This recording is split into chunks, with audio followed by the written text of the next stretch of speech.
Yo, yo, yo, yo. Happy 420 Legends.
Cheers.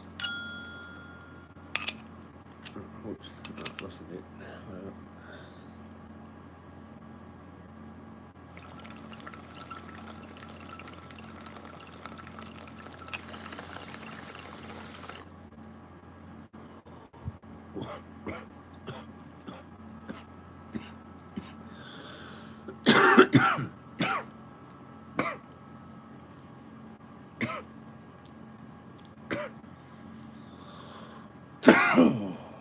Grand Rising.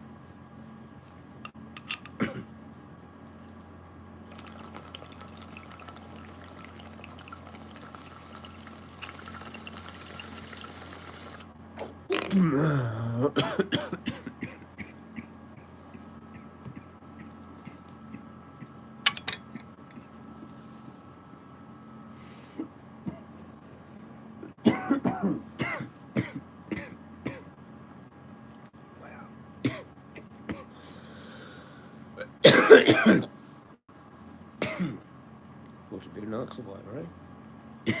Hello everyone. When the narcissist knows you have defeated them, let's talk about it. In this video, I'm going to be giving you proof that you have defeated the narcissist. And this is it, it's not always what you might expect. Because many of you, you're looking for signs on the surface. You want to see them down, you want to see them broken. You want to see them crying, begging for your attention. But honestly, most of the time, you're not going to see that. They're not going to let you see it. They're going to hold on to their egos, their pride. And they're not going to drop that for anyone. So stop looking for these big, outward, open signs. Because most of the time, they're just not going to be there. And instead, you need to know what to look for. And this is the thing that's going to surprise so many of you, is that the real signs that you have defeated them really aren't what you might expect them to be. And instead, you may see it as though those are signs of your defeat, because that's how they want you to see it. But the only reason they do these things is because you have defeated them. And that's really the whole basis of this video, of what we're about to get into.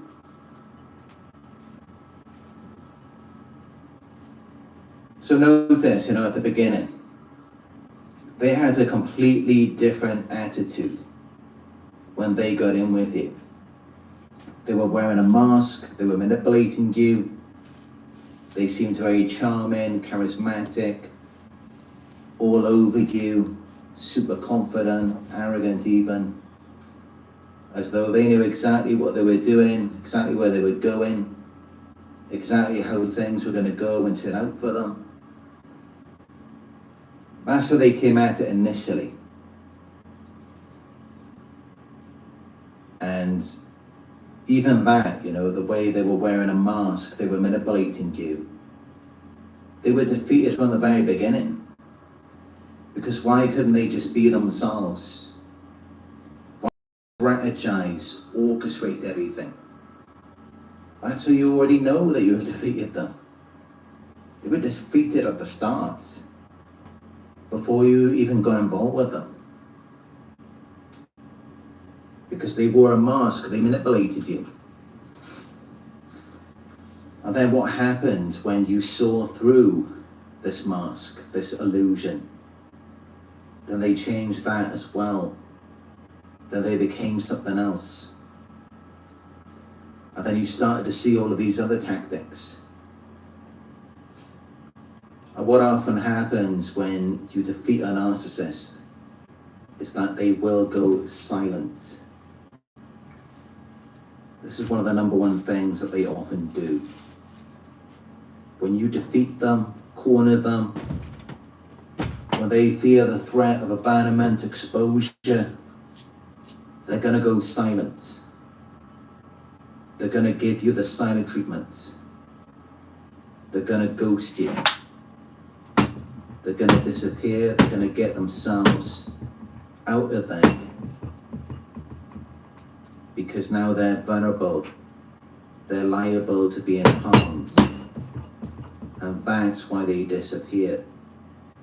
Because you are now becoming a threat to them. You've now reversed the roles on them. At the beginning, they were the predators and you were the prey. But it gets to a point once you see through them, that they then start seeing you as the predator. And that's why they ghost, that's why they disappear. Because you've defeated them. You've already defeated them at that point. Once they cut you off, once they walk away.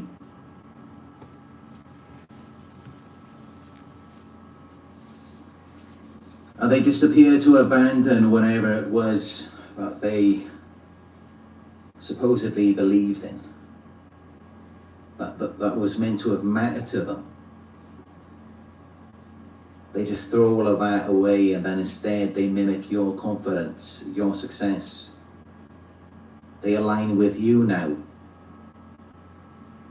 They don't have any power to stand on what is meant to mean anything to them. They just throw all of that away and align with you. And yet many of you may see that as though you're being threatened now, as though they're stealing from you. And yeah, that may be true, but it is also a sign that you have defeated them, because now they're aligning with you now. They see you as stronger, more powerful, and that's why they're mimicking your growth, your success, instead of trying to do something on their own, instead of staying in their own lane.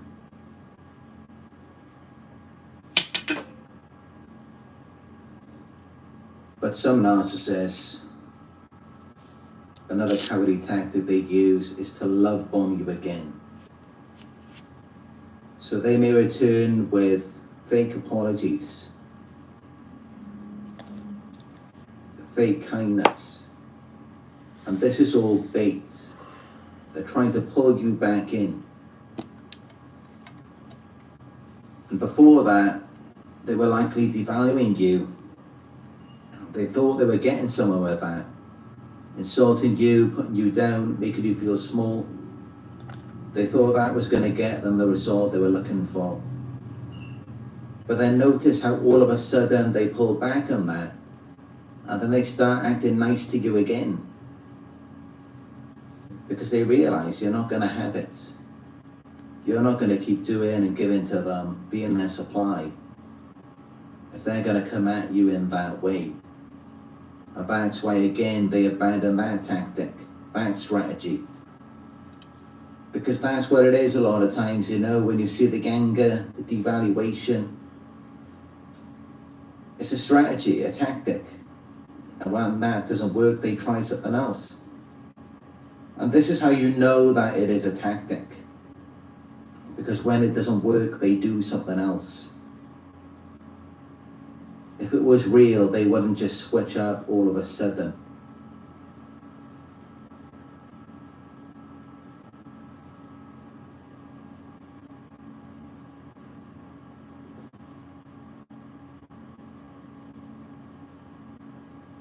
And yeah, another thing they will try and do is spread rumors about you, smear your name. They want to try and damage your image because they can't touch your strength. This is what happens when you start getting too strong. They try to weaken you. But this is it, you know, many of us going through the shame, the humiliation, and all of the pain and misfortune they put us through. We're too busy self-reflecting and looking at all of the damage that they've caused, rather than seeing that these actions are a reflection of their weakness, of their defeat. Because that's what this really is.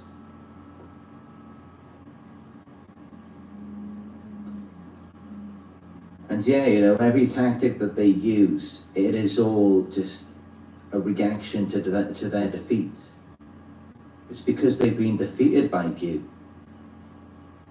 So whenever they switch it up, whenever they transition to something else, it's a reaction to their defeat. Yes, it may provoke shame. Yes, it may be humiliating. But you need to take a step back and look at it for what it is. When they deny, gaslight, shift the blame onto you, project, deflect, smear you, triangulate, all of this is a reaction to their defeat. That's all that it is. It's all because they feel powerless. They feel powerless and helpless in what they're currently doing, based off what they're trying to achieve: control, manipulation, a sense of superiority, validation. They feel like that's not working out for them the way they want it to. So now they're transitioning. They're trying something else. They're trying to see if something else is going to be effective on you. And it's because you didn't react to it the way that they wanted you to. You didn't give it the validation. It didn't give them that control over you. And that's where they pull away, they pull it back, and then they try something else instead. And it can be really creepy sometimes, you know, when they disappear, like as I said at the beginning of the video. A tactic many of them use is to go silent. I mean, really, it's just to save themselves because they've been defeated and now they're vulnerable. So they've gone away to lick their wounds. But yeah, it's really creepy because many of them, they go silent. And then behind the scenes, they're still watching you, still studying you, and maybe even using these bait-in brainwashing tactics, hoping that you're going to take a nibble at it, or that you're going to be provoked into fear, threat, intimidation, coercion, and feel like in order to feel comfortable, safe, you have to go along with it. But yeah, it's really creepy sometimes when they come back. It could be months, even years later, and they're coming back with things from a long time ago, things that aren't even relevant today. And that's when you really see their predatory nature. You know that they've been stalking you. And they just seem so outdated, so behind. And it's really just based off what they thought was most effective on you before. Whatever gave them that control, validation, a sense of superiority, that's what they go back to. They reuse old tactics, old brainwashing. Whatever they think is still going to align with you. And typically it's because they feel like they already know it quite well. and they don't want to learn something new. They don't want to go through the effort of re-grooming you all over again.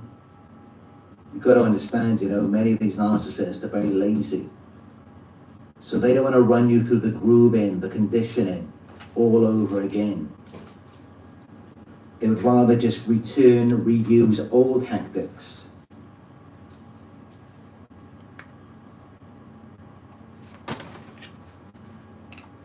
But it's funny though, because while they're stalking you, they pretend like you don't exist. They're watching you all of this time, seeing what you're doing, and just trying to find different ways, what's going to get your attention again, what's going to pull you back in. Because that's really what they're trying to do, is regain the control over you. Remember, they need supply, they can't live without it.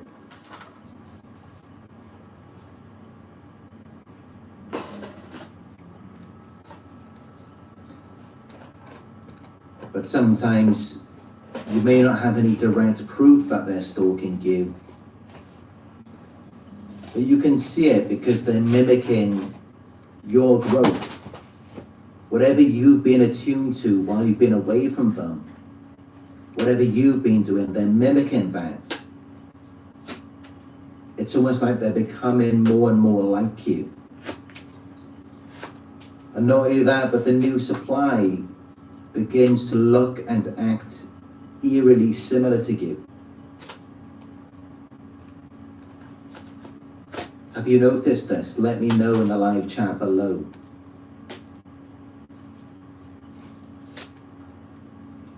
Because I'm sure this is something that many people have been seeing. Is that even when you pull away from the narcissist or they go silent because you've defeated them, you may notice that they're still becoming more and more like you even while they're distant. They're still taking off of you. They're still trying to look and act like you. And they're trying to make the new supply into you. So they're trying to be around and bond with people who are really just based off of you, your likes, your interests. And this is not paranoia. What you're seeing is real. This is what narcissists are known to do.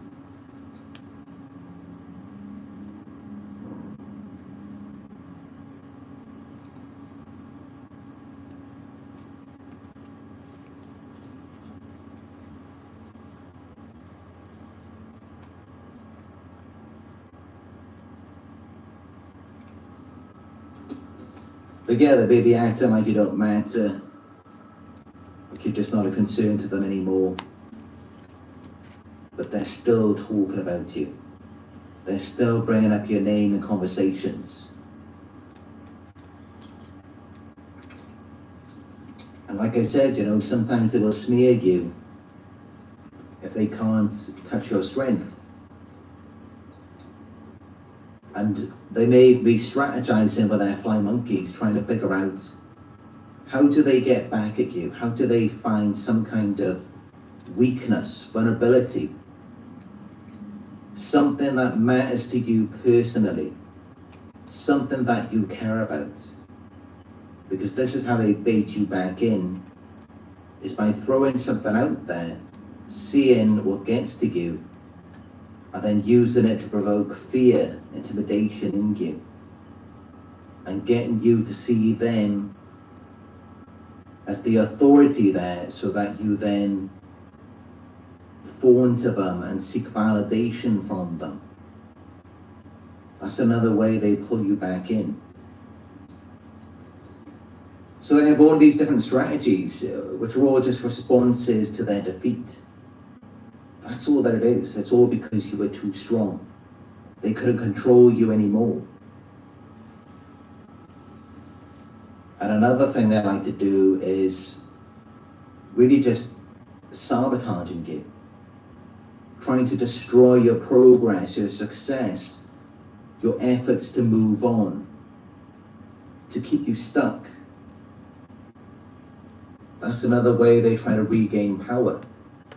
And let's not forget the false accusations, shaming tactics, belittling, Just anything that they can do to try and keep you under their control. Because this is it, you know, your independence, your autonomy. It's all a reminder to them of where they have failed to succeed. And it's a reminder to them of how they were wrong. And that's why it's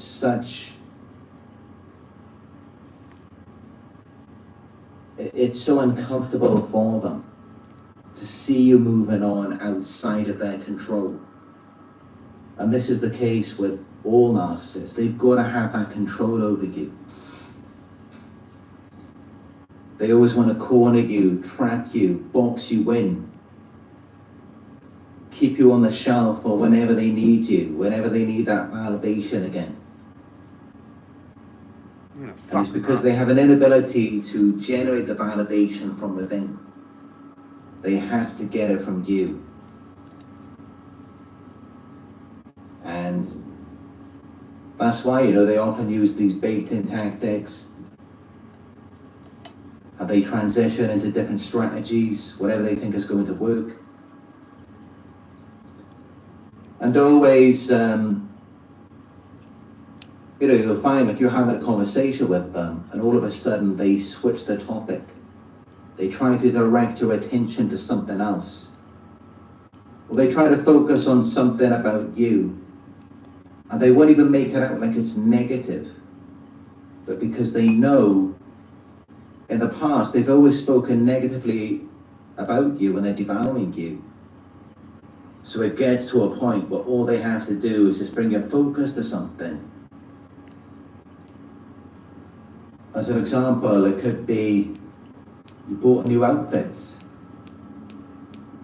They don't have to say any positive or negative things about it. They could just make an observation. They could say, oh, you've got a new outfit. And maybe it's their tone of voice, so it's just something they're directing you to it. Making you feel insecure. Making you feel like there's something wrong with you. And it gets to a point because they've done it hundreds, if not thousands of times to you, that you already know when you see or hear them again, or if you know that they're watching, it's always going to be something negative. It's always going to be something taken away from you. And it puts you back into that state again, you know, where they once had control over you. And not because that's how you wanted to be. You wanted to be the best version of yourself. But it's because it feels more safe, familiar, comfortable. You know that if you step into that space, you step into that zone, there's going to be an element of safety there. They're going to feel more comfortable because then they're not going to feel like it's them.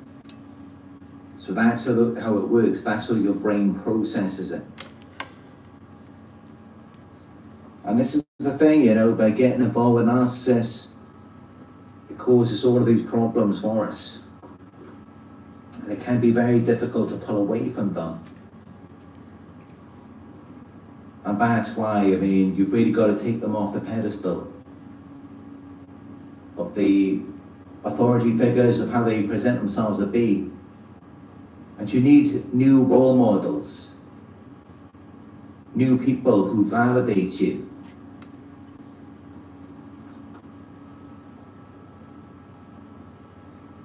Because yeah, they will be doing all of these things, you know, when they feel defeated, when they feel insecure. That's when they got to try and get that control back over you.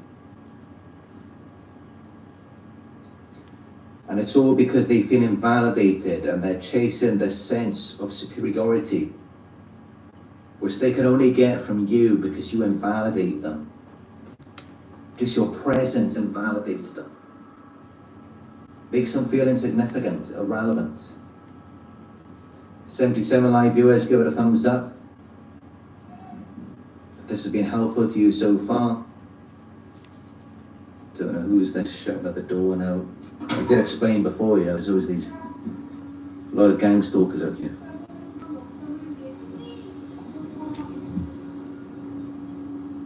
Absolute weirdos. They constantly slam their doors, everything. But as you may know, it's wherever I go, these weirdos, this noise, it follows me. And especially when I do a live video, as you may have noticed, and pre-recorded videos as well. They want to keep me off balance. They want me to present myself on video as though I'm crazy, I'm unstable, I'm paranoid. But it's kind of worked against them, because I know many of you, as you mentioned in the comments, you've heard all the noises, you've seen them in the background, so you already know what they're trying to do. And yeah, they're just very jealous people, very insecure. They don't like themselves very much, and they don't want you to like you.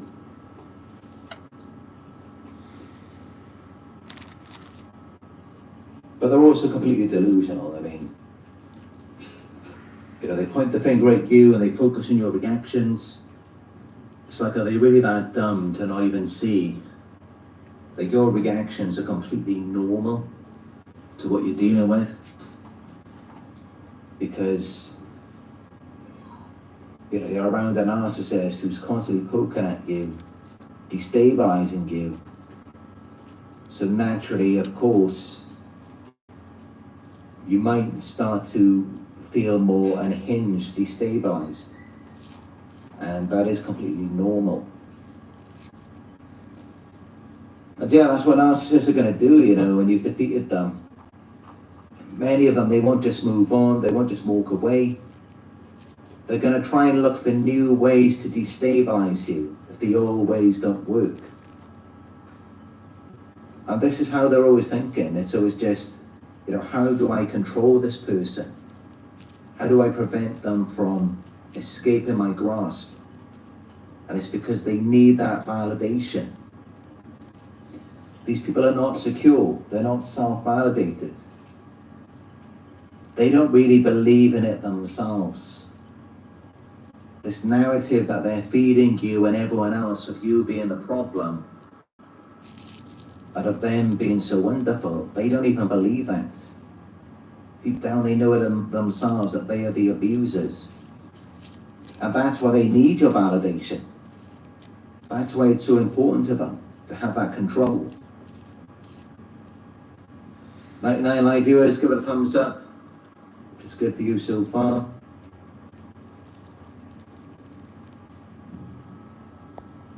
And again, I do apologize for the gang stalkers. If you could hear them shouting in the background. They do that all the time, actually, especially back in Manila. Like just before, because they're always spying and they know, the times when I go live on video, and they just start shouting in the background, like, hey. But of course, when I go to the window or if I open the door, then they cower away. They're not actually going to stand up and confront me, because there's nothing they can say. I'm not doing anything wrong. And, they're not going to defeat me one-on-one, that's for sure.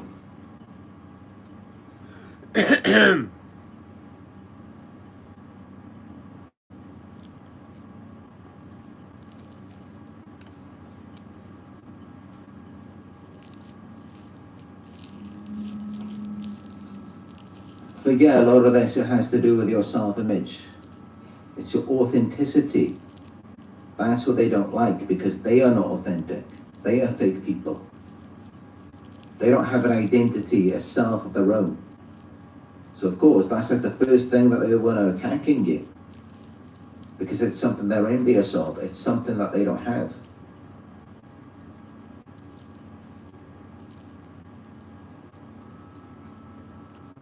And of course, it works for them because they don't care about reality. They don't value truth. None of that matters to them. Why would it matter to someone who's chosen to abandon themselves and live a lie? But yeah, I apologize all the gang stalkers in the live chat as well.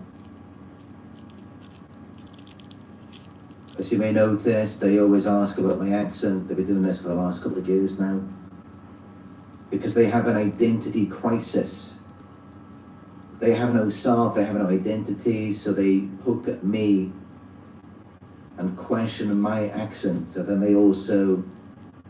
they'll say things like bro, mate.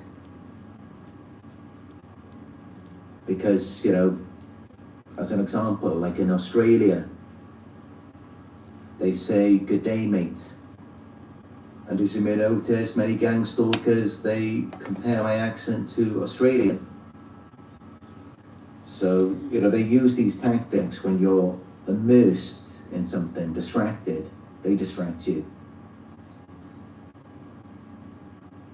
You know, they try and debase, undermine you, what you're trying to do. Just throw you off course, and then they throw in the bait. They suggest something to you to get you to align with that. And then, of course, after that, they just blame and shame you and act like that was your decision.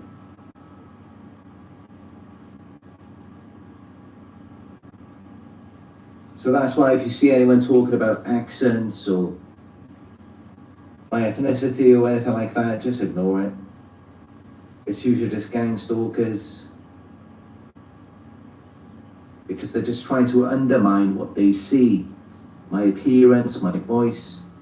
Notice how they never want to discuss what I'm actually talking about.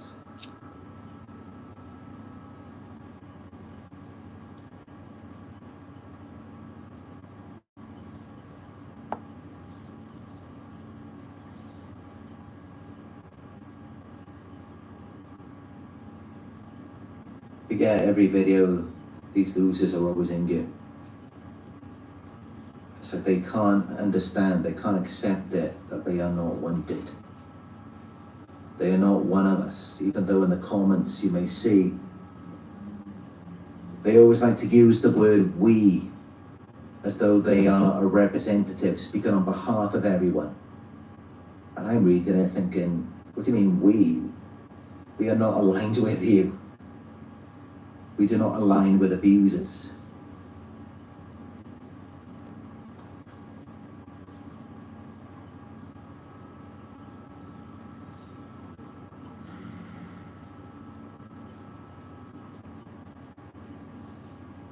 But again, you know, of course, to some of you who are genuine viewers, and if you're new here, to you, you might be thinking, what's wrong with me? I mean, you know, why have I got a problem with people asking about my accent? You know, maybe they might genuinely want to know if they're new. It's because I've seen the repetitive pattern, and they've been doing these tactics now for about 2 years. And also I've seen what they also follow up with after that. So they'll say about my accent, and then they might say something else like, you're like Indian or something.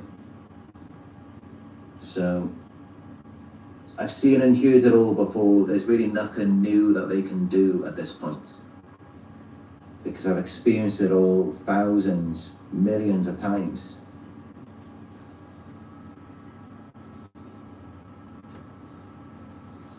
The George says people with no life just scrolling in live chats to be losers, to avoid self-reflection or getting a real hobby. Exactly. It's escapism for them to disconnect from themselves, while all of us, you know, we come here because we want to connect back to ourselves. We just want real discussion. So we're like opposites here.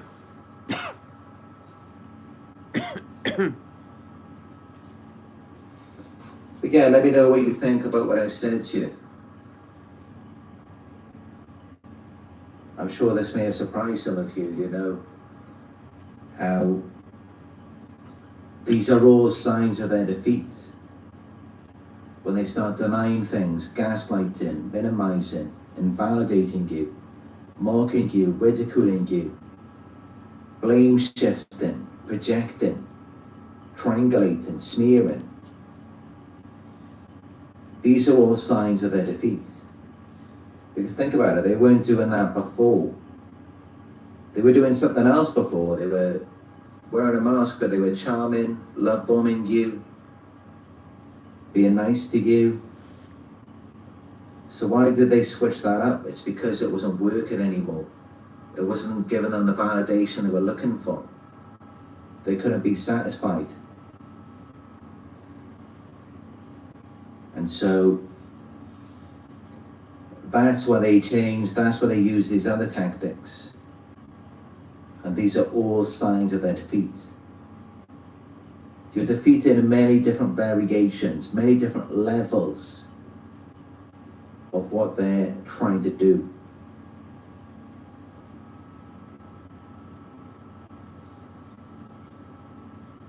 And yeah, you know, I think one of their greatest defeats you will see is when they go back to something old from the past. Tactics that they've used before. It's because they can't find anything new, anything original. That's really what that is. And don't get me wrong, you know, it's good to reminisce. It's good to be grateful about the past and remember. But we're talking about manipulation. We're talking about con artists. They can't find a new strategy. And so they return to old tactics.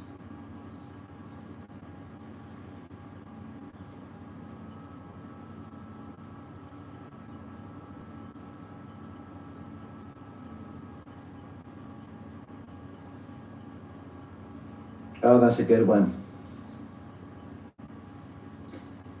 DMT Dream says, next update, tactile hallucination mode. The screen will now touch you back.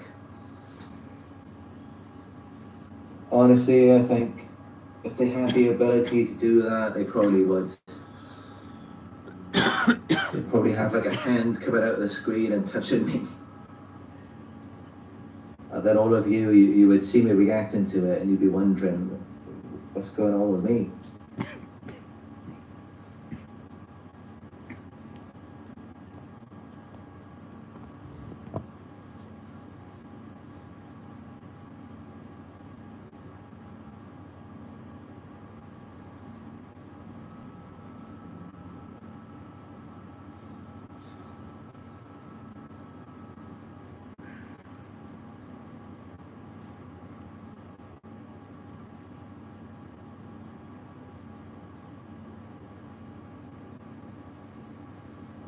But yeah, this is how you will know that you have defeated them. Whenever you see them switch up, whenever you see them transition into different strategies, trying to bait you back in again, these are all signs that what they were doing before, it wasn't working. It wasn't gratifying them enough. It wasn't giving them that potent supply that they were looking for. And that's how you know that you have defeated them. That's how you know that you have won. It's just that many times you don't see it because you're going through the pain, misfortune of their new tactics. You're dealing with the shame, the humiliation, so you don't see it. Because when they're bullying you, intimidating you, you're looking at it like, what's wrong with me? Why are they treating me this way all of a sudden? You don't see it as though they have an inability to be satisfied, grateful with what you've done for them. You don't see it as though their manipulation was no longer effective, that you were seeing through it. Instead, you look at yourself and you blame yourself. So, you know, that's just it. That's when they want you to come back within, after they've done something to you. That's when they discard you. That's when they leave you to yourself, isolate you, after they've done all these things to you. They just dump it all onto you and they're like, oh, this is you now. This is your reality. I didn't cause this. So that's why they disappear then. But you got to be like, no, I am not the cause of this. I don't have to go through the shame, the humiliation, and instead I'm going to put it back where it belongs. Instead I'm going to see that the fact that they did these things to me is proof that I've defeated them. That's why they had to switch up. That's why they had to do this. And that's how you got to see it, because it's true. That the fact that this is the reality of it. You triggered them to reflect on their own shame. You may have caused a narcissistic injury.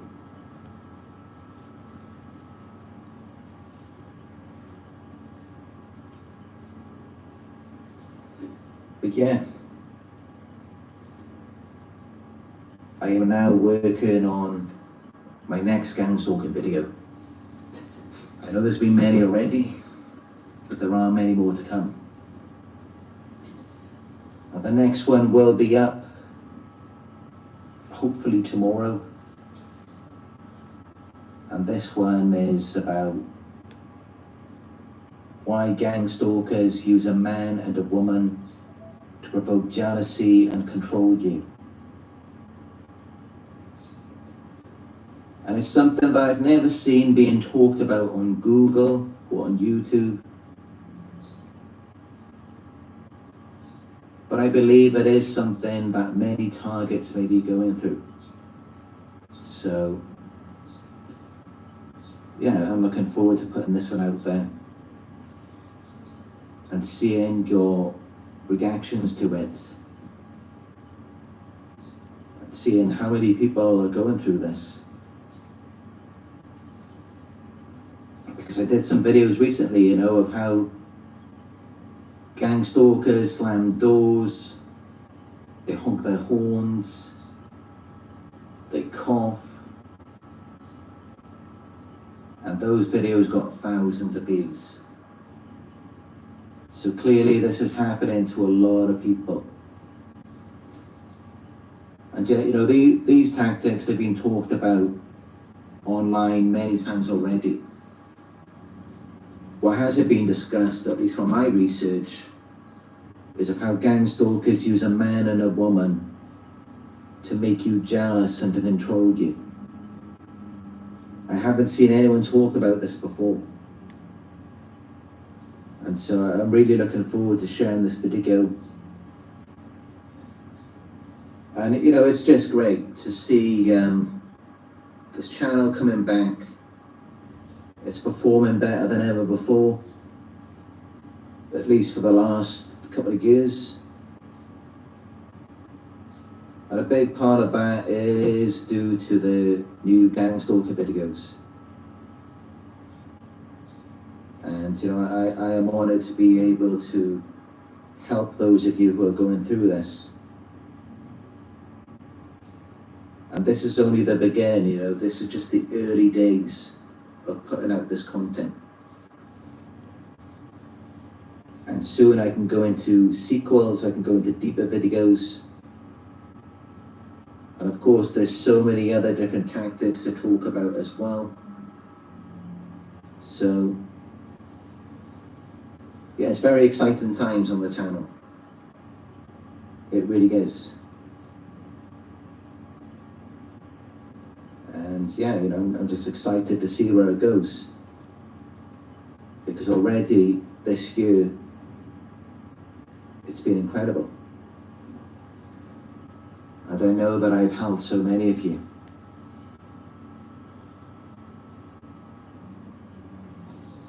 But yeah, that's all I've got to say for this video. And make sure you subscribe.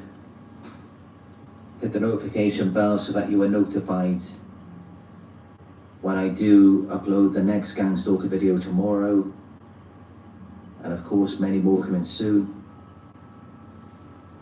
Give the video a thumbs up. Let's work together to get this message out there. And drop a comment down below. Let's start a discussion together.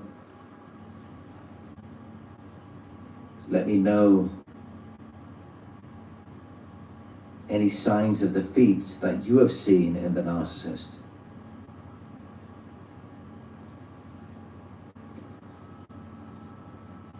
If you would like one-on-one support, you can book with me by going to narcsurvivor.co.uk. If you would like to help support my work, you can donate by going to paypal.me/narcsurvivor. And you can follow me on my Instagram. It is narcsurvivor.co.uk. That's the profile name. And also, we have a new Facebook group. It's called Narc Survivor. So again, that's it. Thank you all for joining me on another live video. We'll have a great day, and I'll speak to you in another one very soon.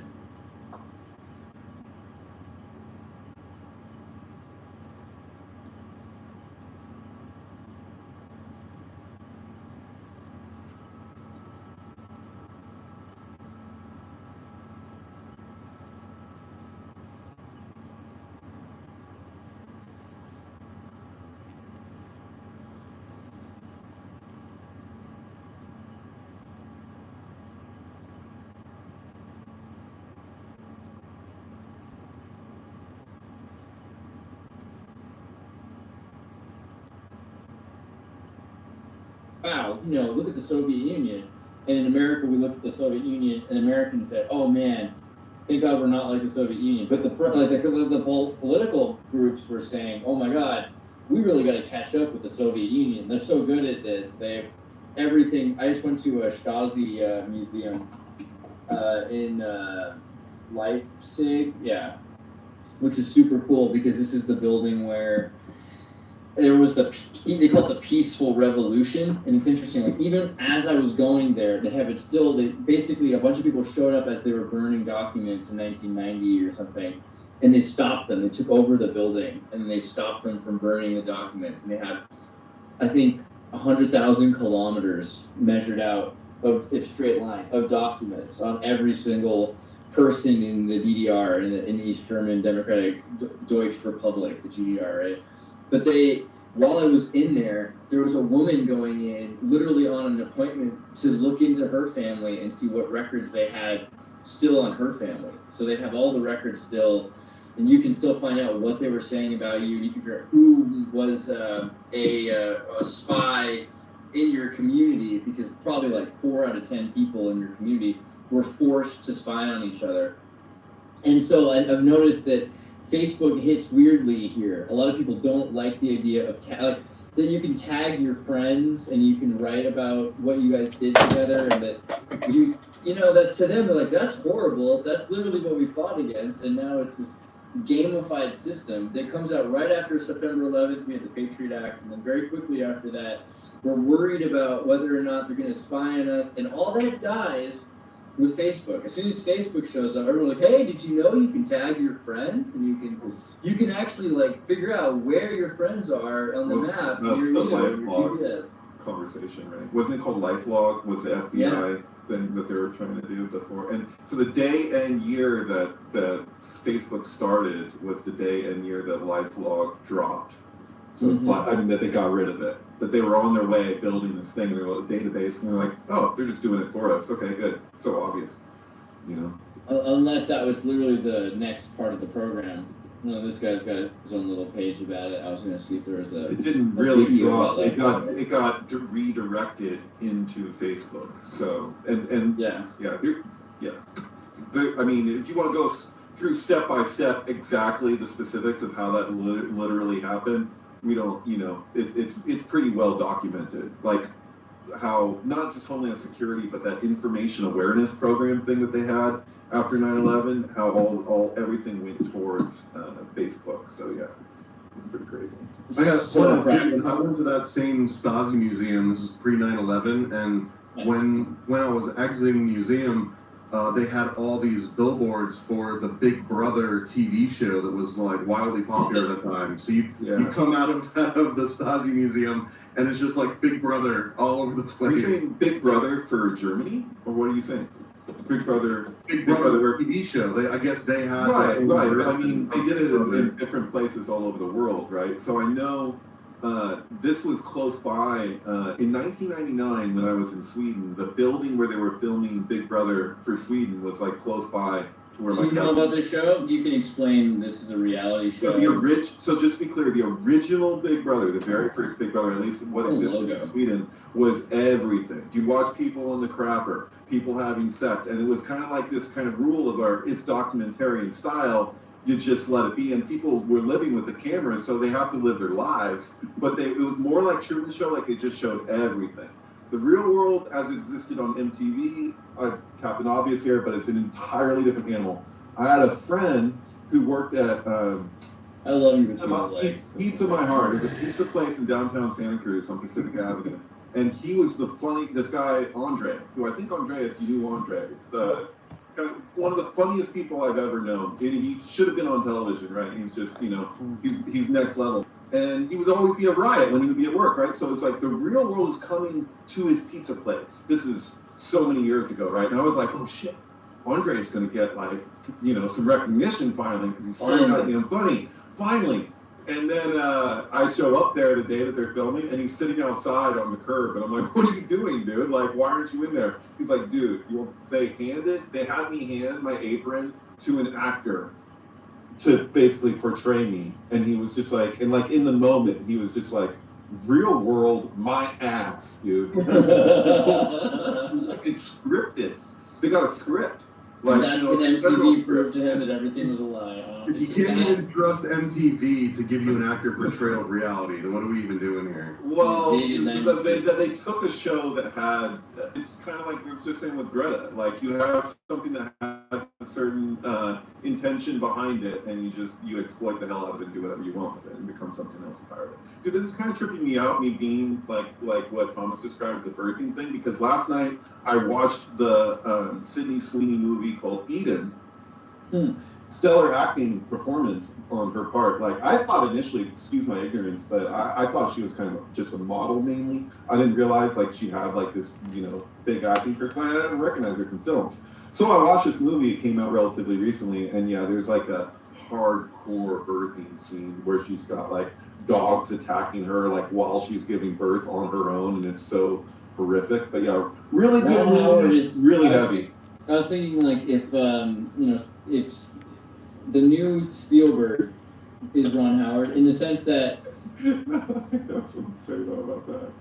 I mean, yeah, because like Steven Spielberg making artificial intelligence, the new ruiner of Kubrickian symbology is Ron Howard. Well, this is basically it's based on a true story, but it really reminds me of Foxtrot, or what's called The Other Side of Paradise. It's Peter O'Toole. Also, Jude Law is in both AI and in good point. But yeah, and by the way, Jude Law is incredible in this movie. It's really messed up. But what I'm getting a kick out of, what I'm laughing about with Ron Howard, is that like Ron Howard did the J.D. Vance movie, right? The Hillbilly Elegy, whatever. And I'm sure he feels mixed feelings on that. Like if you watch, like Ron Howard did the Funny or Die Trump movie, right?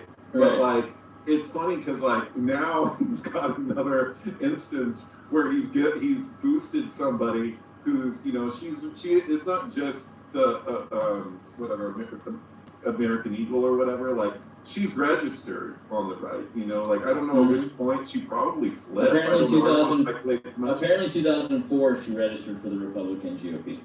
That's what 2024 you mean? Or yeah, 2024, sorry. I'm in another time over East Germany. Send it back. Another interesting origin story is that I think that she originally started on Handmaid's Tale, which has been famously used as like, this is Trump's America. This is what.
Alright, so usually I make videos in a different room of mine, but I'm painting that room right now. But I left a comment for someone. I felt horrible because this person has been the victim of gang stalking.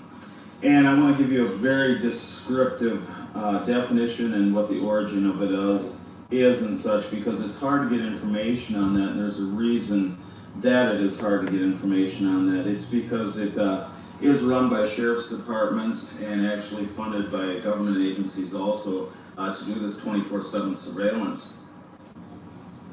It started out to be against, let's say, people they suspect of terrorism, or if somebody's missing and they think a husband has killed the wife or something, they can surveil them and do different things. But this is different because they're specifically psychologically targeting people to break them down, and it actually brings a lot of people harm, and some people commit suicide from that.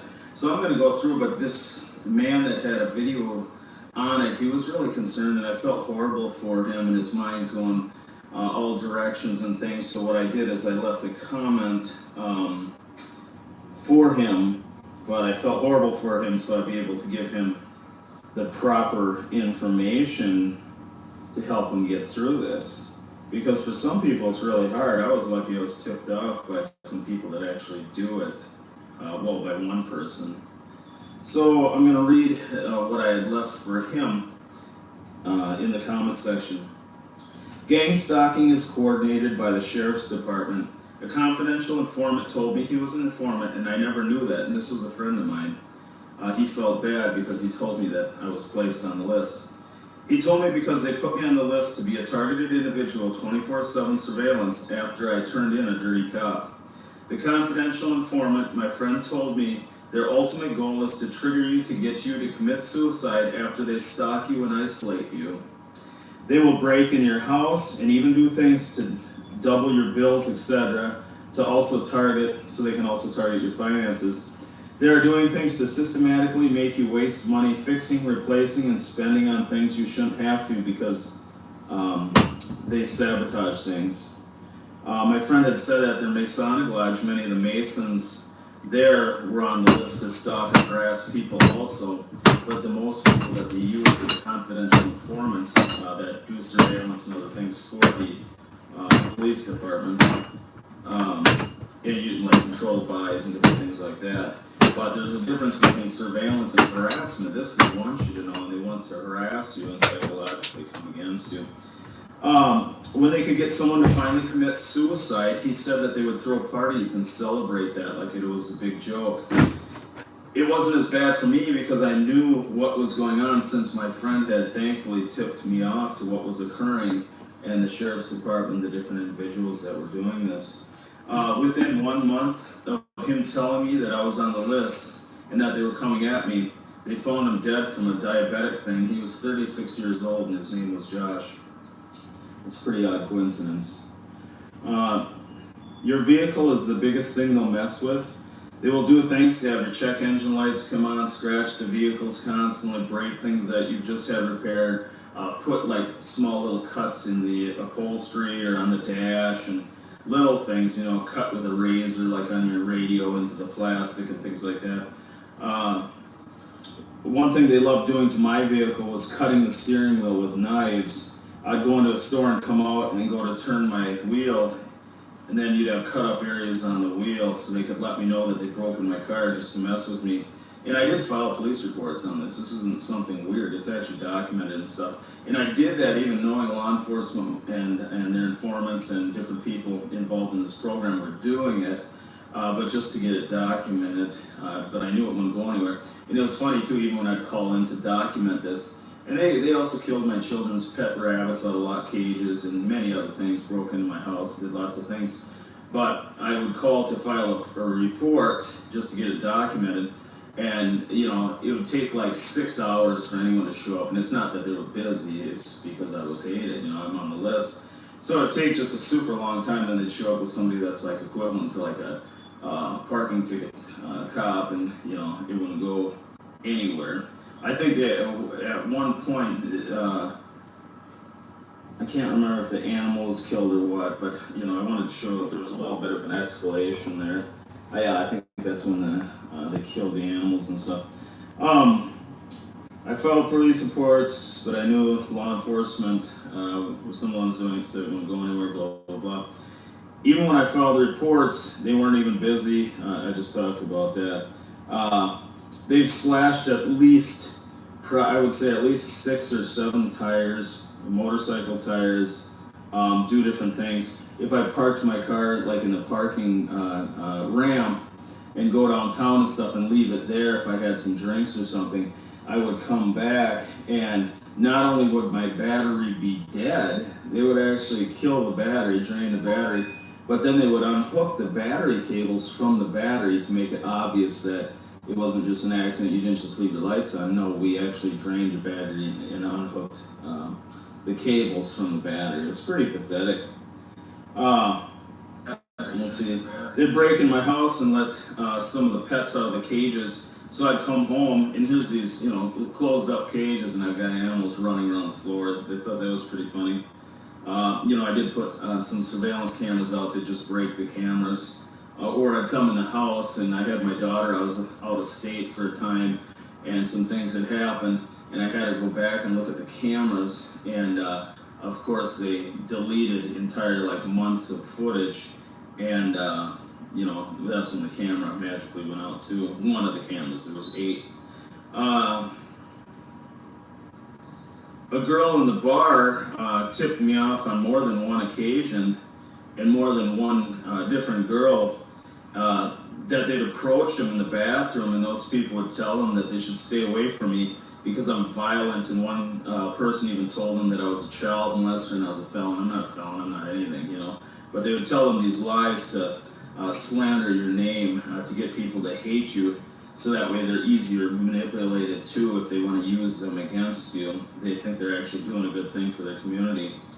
I would have conversations with people and everything was fine, and then as soon as I was gone for a little bit, go to the bathroom or whatever, or go do something, it wasn't uncommon that when I'd return or see them again or things like that, the atmosphere completely changed, and that person wanted nothing to do with me any longer because of those, the people that would talk to them about me. One of the biggest tools, they'll use family members against you too, but what they'll do is if you talk about gang stalking or surveillance and things, they'll say hey, we're worried, we want to investigate this, but we know he's just, delusional or demented, and, they'll make up lies, and they'll try and actually get your family member to be part of this too, to come against you. And the family members, a lot of times, love you and care about you, think you might be a little bit off because you're talking about these things, and they don't believe that there could be any bad cops or weird people doing this, and that's exactly what's occurring. And I'll get into in a second about this program because it's actually intended for one thing. So even if you got a hold of some high-level people and said, hey, I want you to check this, they're doing this and that to me, then the cops will just lie and say, yeah, we are doing that and we're using this program, but it's because we have reports that he's been speaking to someone that has ties with high-level gang members or a big drug dealer. That's how they cover their tracks.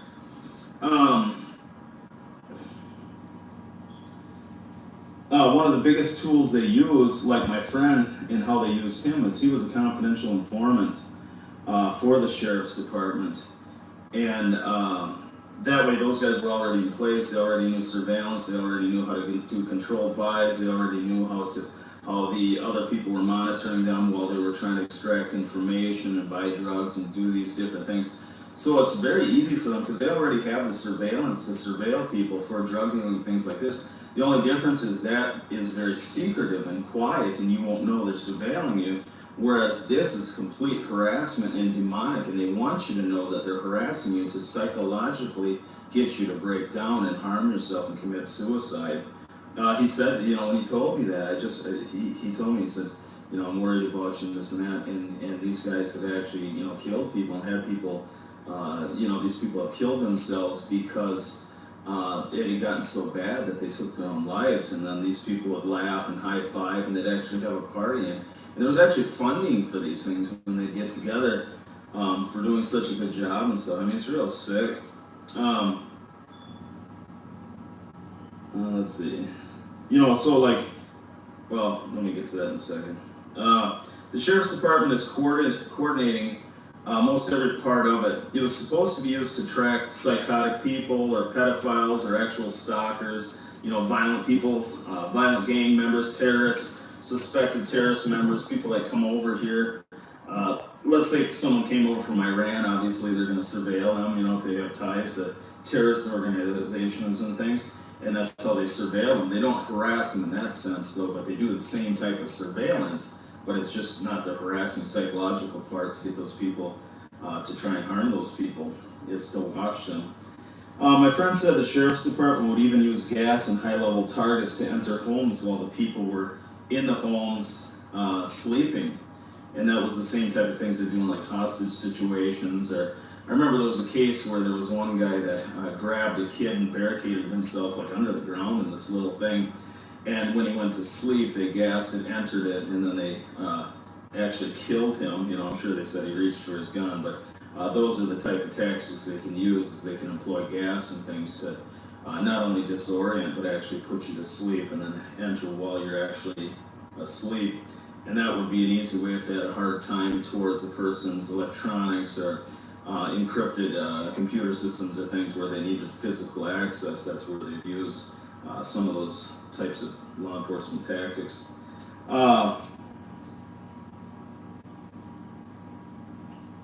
then when he was telling me about like going into people's houses when they were sleeping and things like that, and some of these different things they were doing, he got real nervous and he just looked at me and his eyes were kind of sad. He said that he could be the one that gets targeted for telling me to do this. Before he talked to me too, we were out in the country and he right away pulled the batteries out of our cell phones and we went and put them in the car. And he wouldn't talk about anything until that was done. So then when we went out, he was all paranoid, a little nervous to tell me.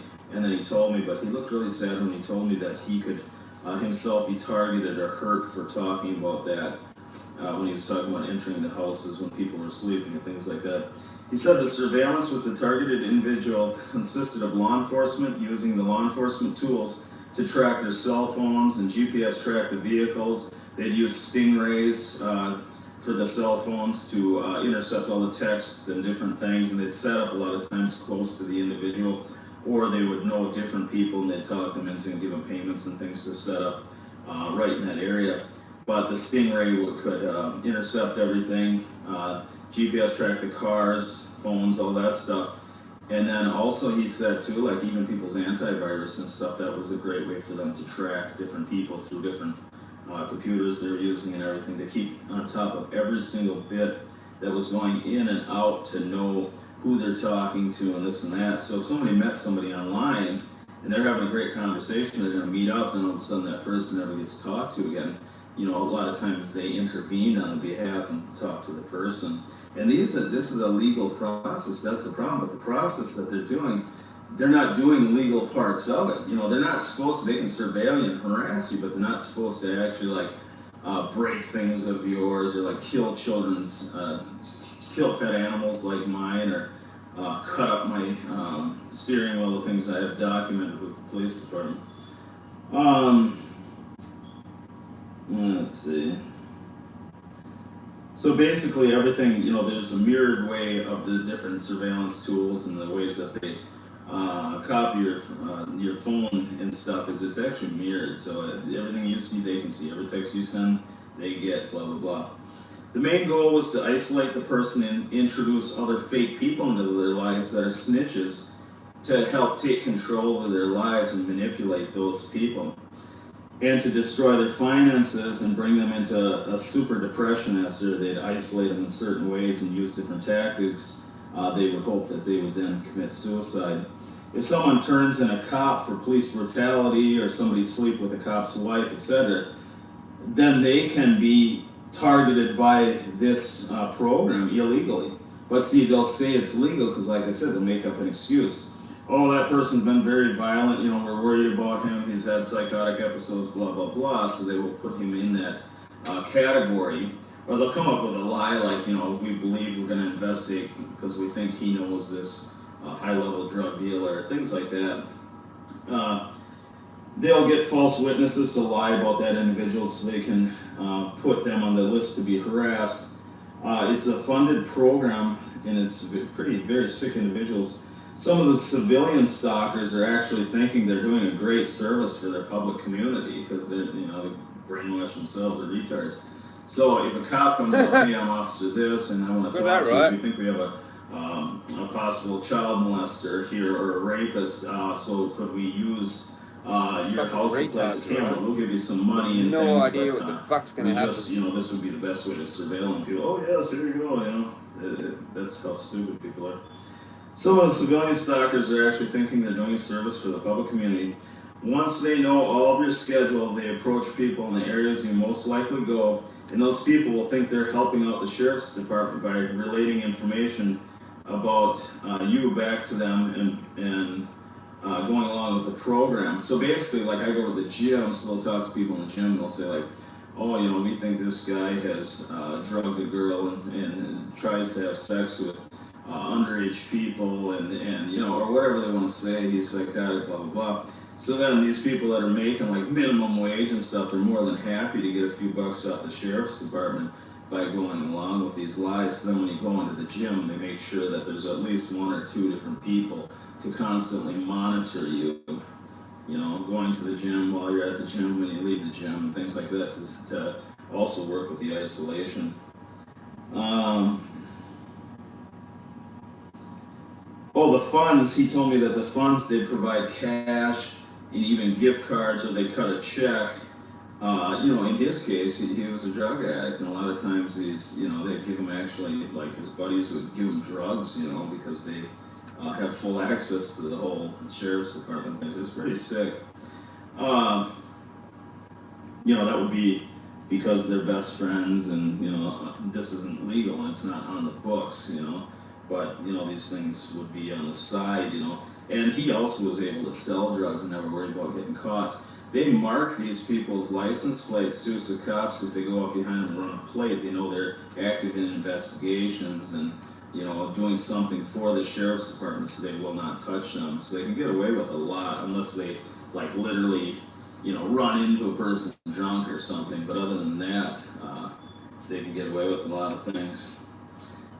So they can cut a check to any of the civilian stalker snitches in the exact same way that they pay their informants to do controlled buys from drug dealers and to start the surveillance and process to arrest them. So, you know, when they're doing controlled buys and they're setting up drug dealers and things, they're doing surveillance on that person and who he's talking to, where the drugs are coming from, who he associates with, what cars he drives, all the same things, but instead of harassment, they're doing this low-key and quietly to start a criminal case against them for felony charges and such, and the informant is involved in that whole process. So the same thing at the stalking is the exact same thing, except they're doing it to harass you and stuff on purpose. Enormous surveillance would be totally secretive and you'd never know, but this is the opposite, and it's a psychological warfare that the police have nearly militarized it to get individuals to break down and harm themselves through suicide. That's what he told me.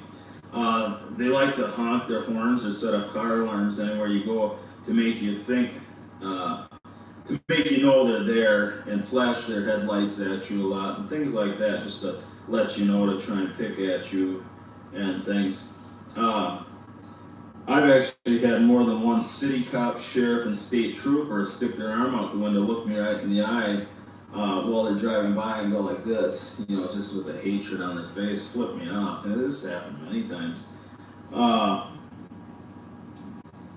Let's see, they use other first responders and all the tools of law enforcement to go against you. And, you know, the targeted, specific, triangulated ways that they do this is with, you know, anybody. It could be an old lady, this person, that person with 5 kids, blah, blah, blah, blah. It's all part of the network. this is for harassment, but the surveillance tools are the same as if they would use it to watch any target at a high level. So the surveillance part of it, if they wanted to be real sneaky and like I said, they're looking for to watch a suspected terrorist, they would employ these same type of things, but it'd be in a different way than harassment. But the surveillance and following you and using the tools and being able to monitor your phone and Stingray and all these different things would be similar. They truly think it's funny, and like I said, that my friend told me and warned me because he liked me a lot. We were good friends. I never knew he was an informant, and this was till about a month, maybe a month and a half before he died, and he liked me and he knew it wasn't fair, and he was doing this surveillance and stuff himself because he started off doing it to go against like pedophiles and then this and that. So a lot of times people get started, and when they're close with the sheriff's department, they'll tell them like, hey, this is pedophiles, this is a violent person, or we're going against this bad gang member that we don't want in our community, and blah, blah, blah. And that's when he started, so he started with the right intentions, but then his heart gave in, and he started realizing how bad it really was. But then he was stuck, he was already involved, and he didn't want to become a target himself. So it started off with the pedophiles and all those people, like I say, and then it started with him. It led into, going to anyone who would be added to the list that the group had a problem with and didn't like, or someone made complaints against an aggressive cop or whatever, police brutality. The program is legal as the intentions is, as I said earlier, pedophiles, terrorists, surveillance, blah, blah, blah. But they abuse it for all their own demonic purposes or hatred for people the surveillance network wants to harass. Okay, so like if someone files a complaint against a cop, someone sleeps with the cop's wife, blah, blah, blah, they could put them on the list. My buddy had to sign a confidential informant agreement with the sheriff's department, he said, and also they had full agreements to never talk about the program or anyone involved in it. He was dead roughly 1 month, maybe 2 at the most, but I think it was a month and a half most. After he told me this, and from then until now, I've had to file police reports after they killed my children's animals, sliced up my car's steering wheel with knives, vandalized vehicles, vandalized my house, break into my house, all kinds of things. Let's see, like I said, I'll go to watch a movie with my daughter, come out of the movie theater, and they break into my car and slash up the steering wheel with knives, and I come out into the car, and even though I know what's going on, and it's not even a big deal to me, because honestly, I'm a tough guy, I'll be honest with you. I've never had a problem street fighting, and I've knocked out people twice my size very easily. Most of the people involved in this, they really are pussies. So, like, if you go to the gym, work out a little bit, hit a punching bag, you could knock out 95% of these people very easily. But the thing is, they don't engage like that. And I'll tell you another trick he told me quickly too, but let me go back to this first. So I go to the movie theater, I come out, they slice up my steering wheel with knives, and my daughter's in the car, and she's scared to death, So it wasn't fair to do that to my daughter, and this program was never intended for that. So these people are way out of line, and they feel that they're above the law because under this program, they're actually allowed to break into people's houses, to break into cars, to do certain things, and they call it in the name of surveillance and stuff, and they're, and they're trying to be the person that's so helpful to the community and the needs of this type of surveillance, whatever justification they can have, but it's a bunch of crap.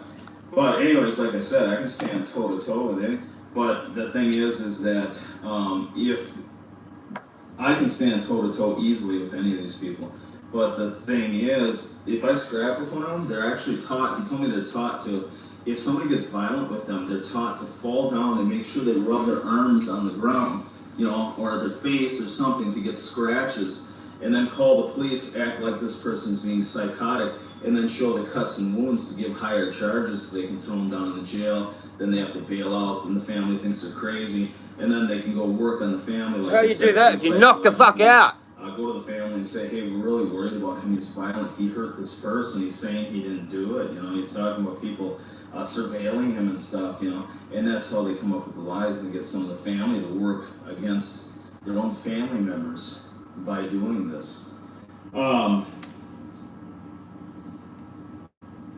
one thing I forgot to mention also is that with their surveillance phone, not only do they monitor your cell phone and turn that into a roving bug anywhere you go, but they monitor your home. Also, that's why when you talk about going somewhere, the information is sent out for others to already be there. They want to arrive before you if they can. If they can't, the three boys they'll just come later. Ah. And then I left my cell phone number for the man. I felt really worried about this guy, and so Pretty that's much- why I wrote that pretty much quick, everyone. message to him. But okay, so we're gonna go over this again, and this is some other notes on it. To understand truly what gang stalking is and the origin of it, it's like I said, it's by the sheriff's department, coordinated by all them with their informants and different civilian people and stuff that they employ for these tactics. It's state to state, with through all the sheriff's departments coordinating this, so they can follow you from each state to state. And they can just call ahead and tell the guys, hey, here's what we like to do. We like to cut a steering wheel. So then one of those cops will come out and cut a steering wheel. And it's actually as easy as they don't need your keys or anything. They can just call locksmith, hey, his VIN number is V358, blah, blah, blah. Guy types it in and he can copy a key right from your VIN number, give it to the individual. They go out, they cut up your vehicle, and they got the VIN number and all these, the key to get in your car and all these things to harass you. The informants always have marked license plates for them. So that if they're ever pulled over, other people scan their plate, they know that they're in an investigation working for the sheriff's department. Nobody will pull them over, so they can literally, do all kinds of illegal things. I'll give you an example. My neighbor girl, her name is Amber, and she sits out in her vehicle, smokes meth, and drinks vodka all day long, constantly. And she does buys right out in front of my house and things. And she knows they won't do anything because she's at the sheriff's department. There's another guy, Bill, a few houses away. He's the same thing. He'll enter my house when I leave and do different things. And he has the right to do that through these people. They work through the program. So Amber's sister actually tipped me off the one time and told me that Amber had put a camera up for 24-hour surveillance in my household, and then she gave it some money. And so she's got a camera watching directly across my house. It's not even her house. It's, her parents don't even like it. She's a meth head. So she has that. So she's driving around the public all the time. Now, the sheriff's department, obviously, she's not supposed to be able to sell narcotics and, all these things. But she does. And, obviously, they don't care. Nobody's going to care. If you're kind of a prostitute for the sheriff's department, they'll let you commit crimes and get away with things. One thing to remember about sheriff's departments, law enforcement, and different things, there's a lot of good cops and there's a lot of bad cops. They're actually taught when they're beating somebody down to say quit resisting, and through the videos you can see some of the times that it is justified and many times that isn't. Now with cameras you can record a lot of these things. But the other thing too is I go to the gym a lot. I'm 45 years old, a grandpa, and I can still put up almost 400 pounds. That's why I said I'm not scared to scrap with anybody. But at the gym, a lot of the people, you can always get steroids through the cops. Okay, I know this personally. And so if you wanted steroids, you can get them through the cops, and they're using the steroids. Well, this is a felony thing. All of the United States, steroids are a felony. So they're okay to commit a felony using the steroids. You see how the doors open up in different areas, and when you're justified under these surveillance programs, and you think you're doing a great job for your community, even though you're using felony steroids, but the bad guys are these guys, so you're gonna do some techniques that are not only gray area, they're downright illegal, And, like the two faggots at the fucking coffee shop, they look like they're on shit. Like Amber and these different people, or if I go into the gym, there's just tons of people. There's a guy, Bill, a few houses away, same thing, does things, and he'll damage house and vehicle and things when I leave, and he's right in the area, so he uses people closest if they're home. This Dave guy likes to badmouth me through different people within religious activities or church or things like that. Melissa, Lindsay, the line goes on and on and on. They get a few bucks and they turn informants, and then they coordinate with these other people, and it's just really a sick mixture of individuals that many of them are selling drugs and committing crimes themselves, but they kind of have the okay, not written or anything, but they're not going to get arrested because one, their license plates are marked, so they won't pull them over, but two, by my eyes, they're not supposed to be doing these things, but obviously when they're doing all the work for them, they're allowed to do these things. So I don't want to get stuck on that yet.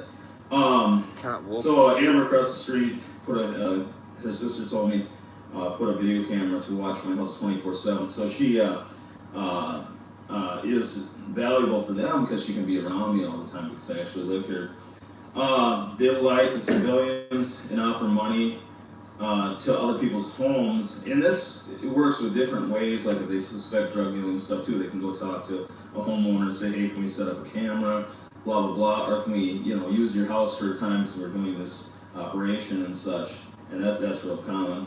And they'll put surveillance equipment in your house, listening devices, and the whole works too. They have every capability to be able to do these things. If you have an iPhone, the one thing to remember is the easiest way is, they can actually, there's like different viruses and things and spy stuff that can go into your phone through that cellular network, but if they have physical access, it's best. But if you reset on iTunes, especially from like a library computer or anything else, that does clean your computer, or clean your phone, just as good as brand new, and it starts back up. But all your phones are identified, so Apple knows when you go online, you use Safari, you use different things, you use Google and stuff. When that phone goes into a certain website or whatever, it's not only just IP address, but they can tell that this iCloud account belongs to this person. It's number 5369, blah blah, blah blah blah. So there's always a digital signature to all these things. But the best way, like I said, reset, do a full factory reset of your phone on iTunes, and that'll make it totally clean for a short time until they can corrupt it again. Let's see. One day. Bill, the neighbor guy's gone into my house, broke things in my garage, and stole things and stuff. And he's another drug addict, smokes weed, and I actually turned him in because he was Spend the taking whole day advantage fucking of his resetting elderly it. man, totally And I ripping fucked him it. off, stealing his And money, you're gonna do it again. stealing tools, and forcing him to. Fuck that. He was forcing him, the guy, to give him payments to fix his own house, and then he was trying to get the guy to give him that house. So I mean, we're talking thousands and thousands of dollars. So I went to the county and turned him in, and right away he was the guy that was told that I had done that. So they put him on the list, as an informant and as one of these surveillance people to come against me. So he has a hatred for me. So he loves doing this, and he's done other things too, like throwing lemons and things and eggs and rotten fish and sardines in my car and stuff like that. They work with different lock and key shops, also keysmiths for entry into all your homes or combination type items, safes, whatever they can get into easily. And safes, just so you know, when you buy a safe, if it's a combination or something, they always put codes on the safe, so all the sheriff's department does is call the safe manufacturer, gives them that code, and then right away they give them the combination to open their safe, so your safe isn't even safe any longer. The same with the, like I said, if they want to get into your car or harass you, they can have a key cut right from your VIN number, and then your house, so people can come out, pick the locks in your house or whatever. They have full access to this. This is the sheriff's department. They, claim it for the legal use things, and that's what it's intended for. But it's misused by these people that think they're above the law, and they're really sadistic and causing problems to many people. But you figure too, let's say if you look up Freemasonry police and Freemasonry police badges and things on Google, you'll see pictures of Freemason police, and they'll be like Master Mason from Chicago, and they'll have the Masonic board and stuff. It's all Luciferian doctrine. They study the teachings of Albert Pike, and everybody I've always known, they wanted me to be a Mason. All of those guys read the Satanic Bible, different Aleister Crowley books, and tons of stuff on Albert Pike and magic, witchcraft, and all these different things. So you got to remember, some of these individuals that are in law enforcement, they're probably Freemasons, and then they also study Luciferian doctrine and do satanic rituals at Masonic lodges. And you can Google all this stuff, and I can give you full documentation from their own books, okay? And then on top of that, they jack themselves up with steroids. So they think that you're a slave, they're master, and that's why when the beatings get out of hand sometimes, I'll give any cop credit that, if they're on a police chase and they're running after somebody, the adrenaline's high and they're grabbing that person, they might rough them up a little bit, and anybody could do that. I have no problem with that. But when you see videos of them torturing and beating people and allowing their police dogs to rip into people and sick them on purpose and stuff, that's a whole different category. So the demonic actions of these individuals that are doing certain things in Luciferian doctrine, satanic rituals, and part of a fellowship of a bunch of idiots, and then they also go and jack themselves up on steroids, so their emotions and different things are out of control. That's when they rage, and that's when they hurt people. So it's pretty sad. Okay, so let's get back to this. Dogs! Okay, I talked about the keysmiths and stuff, the Dogs. lock and key shops, yep. All they need is a car VIN number. Their locksmith friends will cop a key open the car. Let's see. So if they mess with your car a lot, that's the thing, is like if you drive to another state, they just call ahead and then that other state does their dirty work for them, and they're all, Take that dog for a walk. in this whole Your dog. deal. So I told you about going to the gym, and many people have told lies about me and slander my name to make people at the gym isolate me and have people try not to talk to me that much, or think that if I do talk to them, I'm trying to hit on young girls, or I'm trying to, I might be a possible rapist, or, I'm a felon, or things, which are total lies. But they'll say whatever, if they know about the individual, they're going to tell them things that relate best to that person being turned off by having communication with somebody else that's on the list and being targeted for the surveillance. Let's see. And then I was just going to tell you, the funny thing is you got to remember these people, that are going to Masonic lodges, studying Albert Pike, satanic rituals, Luciferian doctrine, and you can Google all this and see it in their own books. The cops using steroids, their violent police brutality. There's cops on YouTube telling that that they were actually trained to say quit resisting while they are abusing somebody and brutalizing someone and assaulting.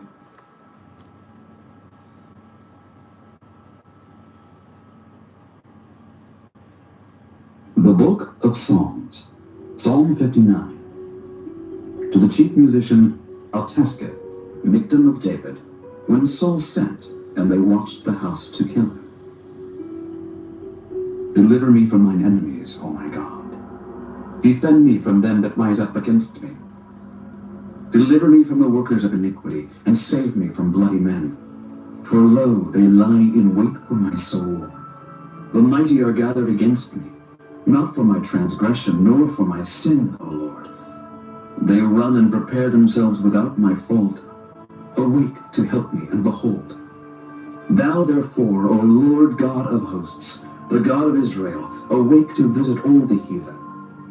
Be not merciful to any wicked transgressors. Selah. They return at evening. They make a noise like a dog and go round about the city. Behold, they belch out with their mouth. Swords are in their lips. For who, say they, doth hear? But thou, O Lord, shalt laugh at them. Thou shalt have all the heathen in derision. Because of his strength will I wait upon thee, for God is my defense. The God of my mercy shall prevent me. God shall let me see my desire upon mine enemies. Slay them not, lest my people forget. Scatter them by thy power, and bring them down, O Lord, our shield. For the sin of their mouth and the words of their lips, let them even be taken in their pride, and for cursing and lying which they speak. Consume them in wrath, consume them that they may not be.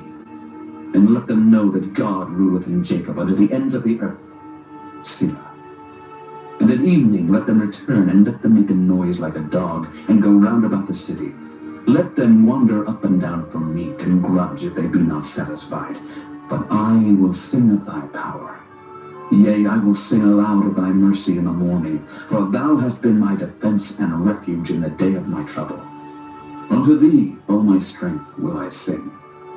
For God is my defense, and the God of my mercy.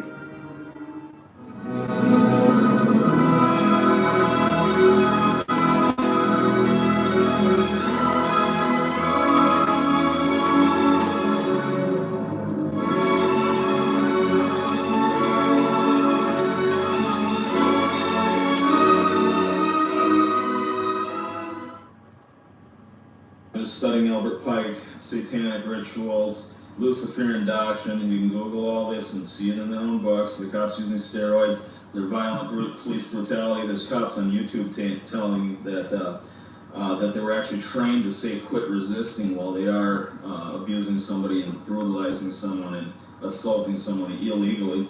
And these people too that are following you around, like I said, if you go grab them or you push them, they're gonna do like on the NBA and fall down and skid their arms on the ground and stuff, so they can hopefully try and show some blood or something, but they want to show more than just, oh, he pushed me. They don't want a disorderly conduct. They want an assault with some damage so that you have to go to jail, get bail, they can go to your family, tell them they're worried that you're violent, so they're going to watch them, you know, and then they can work through that, okay? So everything's projected ahead to cause as much chaos against you as they can. So like even you know, with a cop, the prosecuting attorney tells the cops what to say. So when they go into court, the prosecuting attorney meets with them and tells them, like a little puppet, what to say, for the best possible chance of winning the cases. So even if it's not the truth, that's what they say. And I'll give you an example. If I punched myself in the face and was bleeding and rubbed the blood over on your hand, I grabbed your hand, I punched myself, and my lane came up to rub my blood, rubbed your hand with my blood on it, fell down on the ground and said, help, help, he just assaulted me, he's trying to kill me, blah, blah, blah. The cops come show up. You've got blood on your hand. You tell him, no, he's full of crap. He came up and rubbed that blood on me, and you're bleeding, and you play the victim. When you go to court, you're going to lose. Even though you were innocent, you're going to lose. So the prosecutor's going to come in and tell the cop to say, hey, you know, I seen him, you know, kind of grab the guy sideways, you know. So the story changes quite a bit. So you got to remember that.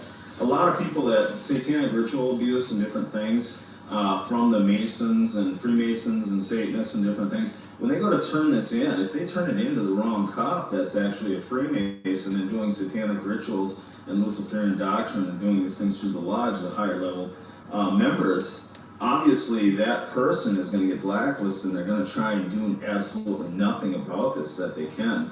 I felt bad. There was a girl online that was a satanic ritual abuse, and she was trying to get her story out there, and they had started gang stalking her, and that's how they work, you know. So if you want to come against them and things, you know, these are things you have to deal with. And like I said, even if the highest man of the land, let's say Trump decided to take a look at this, right, which somebody very high should, the cops are going to cover their tracks and come up with informants that are going to lie and slander you and put you in a position where the cops are like, hey, we have a confidential informant that's a very reliable witness we've used many times, and he said that this person's a violent gang member. He said that this person's a violent rapist. He said this person might have ties to a terrorist network. That's why we're investigating and surveilling them. That's how they cover their tracks. With the Sheriff's Department coordinating the systematic 24/7 surveillance, stalking, they're able to trail you from city to city and state to state. I already told you that. And it's really easy. It's just a phone number to another police department. And they have computer networks and things, so it all goes out words and whatever they want. Other countries do the same thing also. The illegal things that the gang stalkers have done to me personally, and this is where it's illegal, so they're supposed to be able to surveil you and psychologically keep you confined and controlled, but they're not supposed to do illegal things against you, and these people aren't supposed to be using illegal narcotics and selling drugs and doing things themselves, but they do. So breaking into my home, you know, I've had a document coming home and they let animals out running around my house and stuff out of lock cages and things, and thought that was funny. And many different things like that. Lots of, you know, dead animals and stuff. Lie to people and say that I'm a felon, slander me, and completely lie, even saying that I was a child molester to other people. Breaking in my car, slashing the steering wheel, damaging the paint, slashing tires. I think I've had, this has been going on for a while now, so, but I mean, probably, I think 5 or 6, at least. It's somewhere around that. It's at least 5, okay? Tires actually stabbed and slashed, and like I said, the vehicle, break into the vehicles, cut up the steering wheel with knives, you park your car somewhere, not only do they drain the battery, but they will actually drain the battery completely dead, take the battery terminals off and pull them backwards so you know that it's not possible that like the battery went dead, because obviously the battery cables are often bent back up. I've had razor blades in my shoes. Go to put a shoe on, all of a sudden I feel something, pull it out, tip it over, and I've got razor blades in my shoes. That's happened 3 times. Glass in my dryer. Somebody took a bunch of light bulbs, and I had a load of clothes in the dryer, and while I was gone, they were in my house, went into the dryer, and the broken glass went along with my clothes and stuff. And constantly breaking things of mine too, within the house, outside the house, in my garage. I would leave the garage, and I can't even drive into the garage because things in the garage, they would take and break and come inside there. The surveillance cameras, they would break those cameras. And the worst thing that's happened to me is I was downtown, and there was a lot of times where I'd park in a parking ramp, and I'd go downtown and stuff. So I'd go park in the parking ramp, and they know your movements and things. So I go in the parking ramp, and I go, and all of a sudden a brick had came off the parking ramp, and it almost hit me in the head. It would have killed me. It landed probably maybe 2 feet from my head. A full brick was thrown down at me. I had actually ran over to that ramp, and I ran up those stairs, and I was going to destroy the person that threw that brick at my head. I mean, that's when I was actually targeted to be hurt bad or killed. It nearly hit my head. It was about this far away. So I ran out there, and like I said, I'm not scared of these guys. I think they're pussies. And, I go to the gym, I work out, I can street fight really well. I follow Christ now, and I want you to know that that's another comfort too, is a lot of people aren't going to, and that's not your thing. But I want you to know that that is something for me, and it's comforting too, because you can see the evil of these people and the demonic activities that they're doing when you're into the scriptures and stuff, because it's everything opposite of good. They're really trying to systematically break you down, isolate you, destroy your finances, destroy you.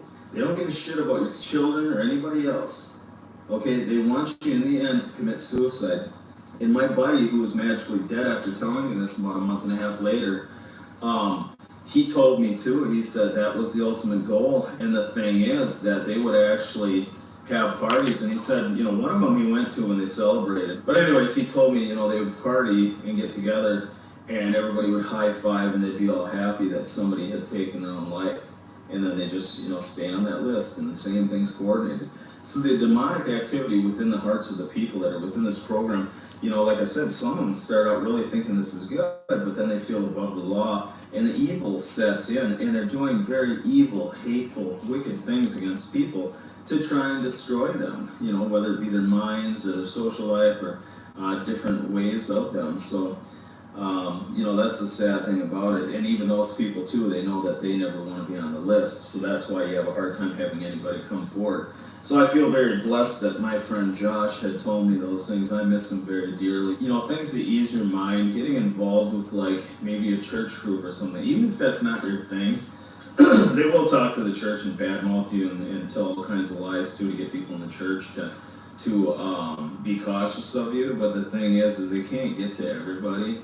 And if you're around people and you're listening to some of the Bible and stuff like that, it's really good. And if this has really bothered you too, I would ask you to listen to an audio Bible of the New Testament, and you'd be surprised. Some of that can change your life, and it can give you a little bit of comfort. Because you're going through hell, and the tools they're using are demonic, and a lot of these guys are doing satanic rituals, Luciferian doctrine.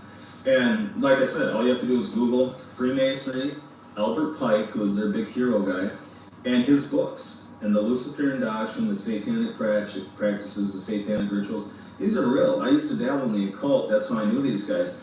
I was, when I had problems before too, I remember, I knew like Josh and stuff, and we'd hang out a lot and stuff too, but I was dabbling in the occult. And when I was asked to be a Mason, they were really offended when I didn't want to be. But when we talked about these things before, and they would actually do like blood rituals and different things, with birds, with rabbits or different animals, and then with goats and things. And actually, but just the specifics of this and gang stalking is it's the exact same type of thing they do to surveil somebody, a high-level drug dealer, a terrorist suspect, this and that, or they surveil somebody that they suspect that the husband might have killed the wife, but they have to get proof of that, so they're monitoring the phone bills, they're following them constantly, where they're going, GPS locations, and triangulating everything, and using different algorithms to come against these people. It's the same thing, but this way, they're using the exact same tools that are available through law enforcement in a perverted way to harass you, to try and isolate you, manipulate you and your movements, and then ultimately, a lot of people commit suicide from this. So it's a very sick things. And a lot of individuals involved in it are sick individuals themselves. And even if they start out with the right intentions, being around those type of sickos, they start to become the sickos themselves. So anyways, I hope this is helpful. If you have any questions, this video, my heart was moved because, like I said, I watched the video and said that it really bothered him. So I left him a long message and even my phone number to contact me because he's going through this. So I hope he finds some comfort and it'll fill in areas that he's been suspecting already. And once you realize that it's a coordinated effort, government funded and run by the sheriff's department, and it's almost exactly as the same surveillance tools, techniques, Stingray, and different tools that they use to monitor and follow people that are suspected of illegal activity. They're using this on civilians, And these cops, just like a cop has an unwritten rule not to tell on another cop, it's the exact same thing. These guys actually sign agreements, and there's confidential informant agreements and things, and they'll actually have, know that, hey, you can never talk about this to the other people involved, or you could get on that list. So anyways, I hope that is helpful to many of you, and I didn't realize this was going to get this long. It seems like every time I do a video, it gets longer than I intended. But I'm, a victim of the same thing right now. I'm dealing with this myself. The hatred for me is because of my love for Jesus Christ also, and I proudly preach and proclaim the gospel, and I read my Bible, and I pray, and I love people, and I identify the occult. I actually take the satanic Bible and show people the satanic rituals and the doctrine of these different things to do that.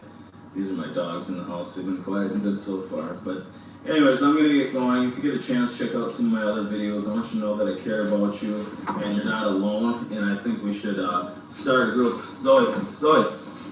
My dog is pushing the camera. I think we should start a group. Come here, Zoe. Come here.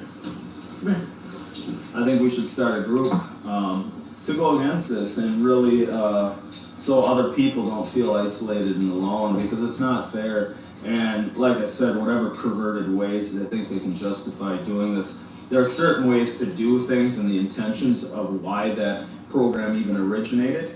And now it's perverted, and when they're going illegal routes and doing things that are illegal against you, this is law enforcement actually doing that, so that's not right, and that has to stop.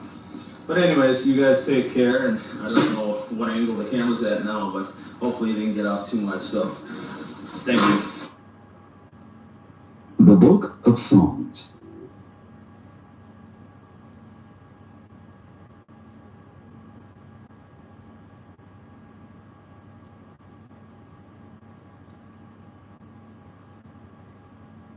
But what they don't realize is that we, the collective, are becoming more and more empowered, and we are seeing the signs of toxicity, and we're not tolerating these behaviors any longer, and we are healing.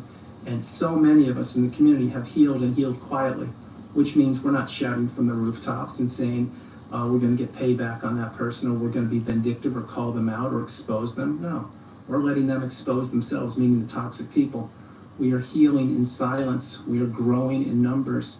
We are becoming stronger each and every day. And so this is where this person that you're considering, they won't be able to wrap their head around the fact that not only that you've gone no contact and you've blocked them, but that you look great, you sound great, your energy has returned, your bank account has returned, your relationships have been rebuilt, the ones that weren't fractured too much. You've re-established yourself. You've entered the third version of you. And you've done something that they could not wrap their head around because they don't even know how to do things on their own without a fuel source. Remember, but what they don't realize is that we, the collective,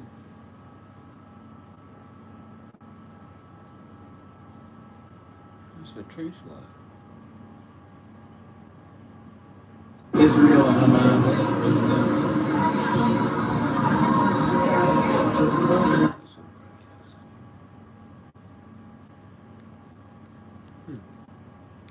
educating all that. Another dude. Oh shit, I know that. Isn't it? Yeah.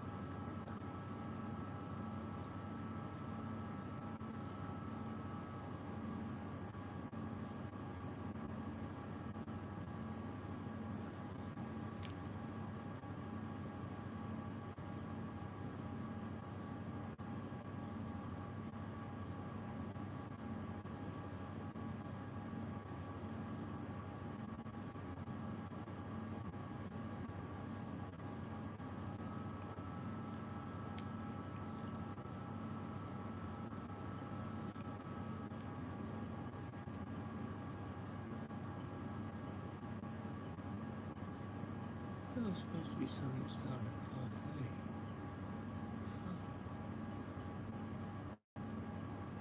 Where'd that go?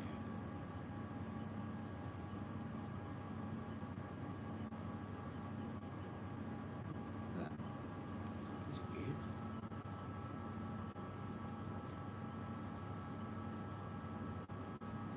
"17 waiting. What is going on?"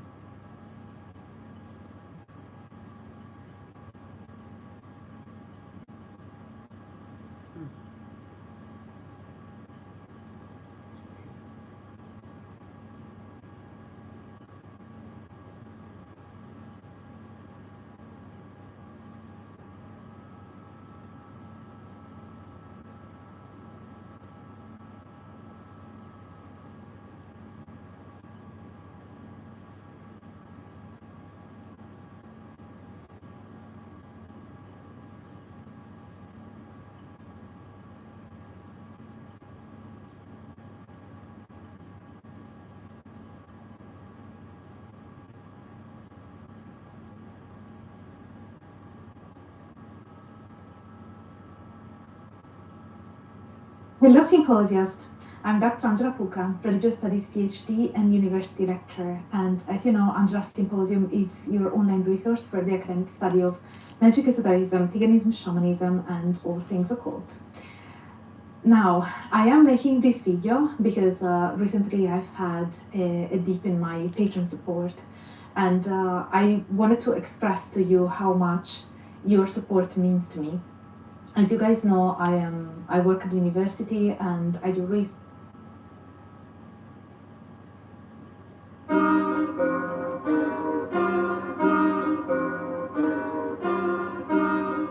Dog Man X. You motherfucking right. These niggas better rise up. It's a real motherfucking war, nigga. You wanna get with me? How the fuck you wanna get with me? Lie on these bitch ass motherfuckers. Running through niggas, that's how I do niggas. And two niggas got nothing for me when they saw me. Look the other way, then they tried to ignore me. Cause I put holes and footholds and niggas butt holes. Drop a mud hole, and when I cut hole, fucking blood flows. Gushing, busting niggas blind. I was 10 when I died. The walking dead with the infrared by my side. Keeping niggas in line like a parade. Then they scatter like roaches when they get sprayed. Parade look like a grenade. Play them like spades is the plan. Now which part of suck my dick don't you understand? The best act like you know I get smacked like the hook. We can scrap toe to toe, but you won't scrap with the fuck pound. And I'm down for mine with the crime. And if I got to do time, fuck it, I don't mind. I handle my business and I shoot snitches. Cause I know now those niggas is more acts. They don't wanna die. And I don't wanna kill you. Keep my name out your mouth. For a nigga have to drill you on my enemies' butt. For the shit that they did, don't make me murder you, nigga. If my enemies love it, you don't wanna die. And I don't wanna kill you. Keep my name out your mouth. For a nigga have to drill you on my enemies' butt. For the shit that they did, don't make me murder you, nigga. If my enemies love it, I had drama. Nigga, your baby mama stay right around my corner. I can touch it if I fucking roll her. So why you wanna insist that this? I got your name at the top of the fucking damn bitch list. Me, Mr. Machiavelli's terror. Back in the year, under the era, death row and outlaws. Nobody does this shit better. My lyrics explode on combat. Let's prepare for combat. Ain't no stopping some combat. It's the last days, niggas is dying for bullshit. Back in 11 is heavy, yeah, ready to blow quick. Niggas ain't ready for a brother that's living major. Been witness to a sick motherfucker that's spitting razors when I cut him, they cut. When I stick them mixed up, And my ambitions to bust, cause I ain't giving a fuck. We turn the neighborhood up. Look at all the shit that you did, murders and lifelong bands. If my enemies lie, you don't wanna die. And I don't wanna kill you. Keep my name out your mouth. For a nigga have to drill you all my enemies' blood. For the shit that they did, don't make me murder you, nigga. If my enemies lie, you don't wanna die. And I don't wanna kill you. Keep my name out your mouth. For a nigga have to drill you all my enemies' blood. For the shit that they did, don't make me murder you, nigga. If my enemies lie, Slap plastic, and this is drastic. To take some nigga with the right automatic, the call static like a monster, bumping and motherfuckers. The jumping snake will fall over a bit like Michael Jackson. Wanna be starting something. Holla out my crew and they grab you, you cherish. Got that ass in my sight. Tonight I'm busting off the terrace with multiple gunshots. Niggas dropping rapidly, busting that whoopie cop. The bitches running after me, telling them high. When they ask why, I'm tripping out the top of my drop. Cause you know I keep dipping on my block. They say watch and box with frail cops and not we brush shots from blocks. Fuck cops, my only fear of death. Can you hear me? It's coming back. Had enough of this bullshit, world, so none of that. I felt no remorse for all the shit that you did. Hey Jeff, how you going? If my enemies let it, you don't wanna die. And I don't wanna kill you. Keep my name out your mouth. For a nigga have to drill you all my enemies' blood. For the shit that they did, don't make me murder you, nigga. If my enemies let it, you don't wanna die. And I don't wanna kill you. Keep my name out your mouth. For a nigga have to drill you all my enemies' blood. For the shit that they did, don't make me murder you, nigga. If my enemies let it. Hope you're having a good day, man.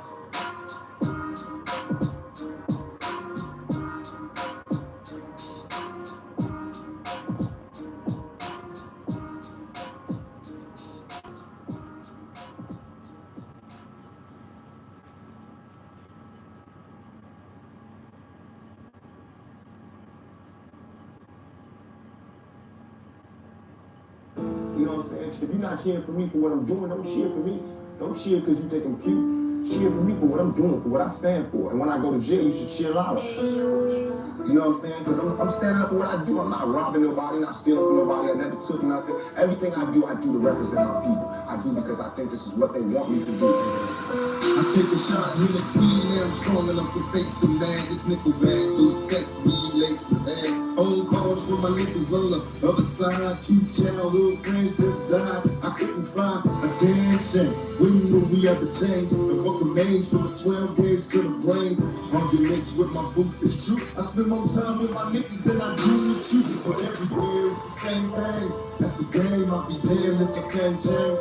Fuck the name, I'll be hustling to make a million. Lord knows ain't no love for us damn children. So we cold rack top, slowing down, trying to stop the gas. Beat my whole boy, reaching with a proper ass. It ain't easy. Till I see my niggas free on the block. What do I do in these county blues? Getting battered and bruised by the you know who. And these fakes get shaking when they face me. Snakes ain't got enough nuts to replace me. Sitting in this living hell. Everybody wanna know if I'm in. Sitting in this living hell.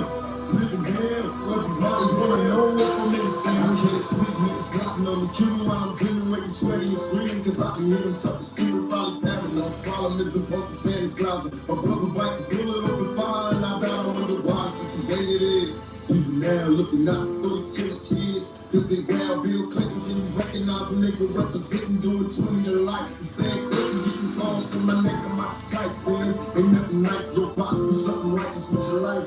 And even though you innocent, still nigga, so they think they'd rather have you behind bars and triggers. But I'ma hold you down, holla. Cheers, Jeff. Licking shots till I see my niggas free on the block. It ain't easy. Till I see my niggas free on the block. What do I do in these county blues? Getting battered and bruised by the you know who. And these fakes get shaking when they face me. Snakes ain't got enough nuts to replace me. Sitting in this living hell. Everybody wanna know if I'm in. Sitting in this living hell. Everybody wanna know if I'm in. Snaps in junior high, hit the block, keep an eye on the cops while D-boys slang rocks. Cause the project kid, without a conscience, I'm having dreams of hearing screams at my concerts. Me and our childhood years, through the years trying to stack a little green. I was only 17 when I started serving things, and I wish it was another way to stack a dollar. So I'm dollar, cause these hard times make me wanna holler. Will I let it see tomorrow and my falling off? I hit the weed and grip the seats, so I call y'all. Ain't no telling me I'm bugging. I can't go home cause motherfuckers think I'm bugging. So now I'm in this high power cell like the county jail. All the girls got a gun, post no bed. What? Do I do in this county blues? Getting battered and bruised by the you know who. Every face get shaking when they face me. Snakes ain't got enough nuts to replace me. Sitting in this living hell. This living niggas hell. I'm trying to touch with my tail. I'm getting nailed, but ain't nobody saying much. Same old nuts is making bucks while the sluts is getting fucked. They violated my probation, and it seems I'll be going on a long vacation. What do I do in this county blues? Getting battered and bruised by the you know who. And these fakes get shaken when they face me. Snakes ain't got enough nuts to replace me. Sitting in this living hell, living hell. Everybody wanna know if I'm in. Sitting in this living hell, living hell. Everybody wanna know if I'm insane.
I'm gonna cruise. I'm gonna go get coffee, maybe a vanilla slice, and then I'm gonna come back and do Uber Eats, probably.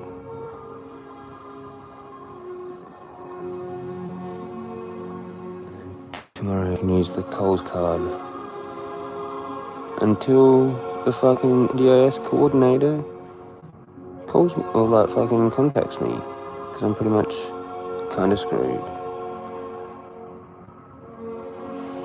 Oh, a medieval night, motherfuckers. I can do 6k treks in fucking like just over an hour in the mountains with fuck all food, and then beat the shit out of something. So, have a good day, everybody. Go do what you gotta do to get through the day. Have a fucking awesome one, and I'll catch you later on. Peace out. Stay magical. Stay toasted. Crazy.